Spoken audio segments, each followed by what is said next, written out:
மகாராஷ்டிரா மாநிலத்தில் பெண்கள் வேலைக்கு செல்லும் சூழ்நிலையில் கருப்பை அகற்றும் சம்பவங்கள் அதிகரித்துள்ளதாக அதிர்ச்சி தகவல்கள் வெளியாகியுள்ளன. குறிப்பாக கரும்பு வெட்டும் தொழிலாளர்களாக பணியாற்றும் பெண்கள் மாதவீடாய் காலத்தில் வேலை தவறாமல் இருக்க வேண்டிய கட்டாயம் காரணமாக இத்தகைய கடுமையான முடிவுகளை எடுக்கின்றனர் என கூறப்படுகிறது. சில பகுதிகளில் வேலைக்காரர்களை தொடர்ந்து பணியில் வைத்திருக்க ஒப்பந்தக்காரர்கள் மற்றும் நடுவண் முகவர்கள் பெண்களுக்கு மறைமுக அழுத்தம் கொடுக்கின்றனர் என்ற குற்றச்சாட்டுகளும் எழுந்துள்ளன. இதனால் பல பெண்கள் உடல்நல பாதிப்புகளை பொருட்படுத்தாமல் கருப்பை அகற்றும் அறுவை சிகிச்சைக்கு உட்படுகின்றனர்.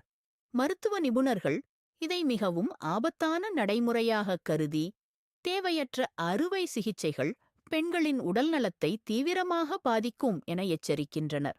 அரசு இதுகுறித்து விசாரணை நடத்தி பொறுப்பு கூற வேண்டியவர்களுக்கு கடுமையான நடவடிக்கை எடுக்க வேண்டும் என சமூக ஆர்வலர்கள் கோரிக்கை விடுத்துள்ளனர்.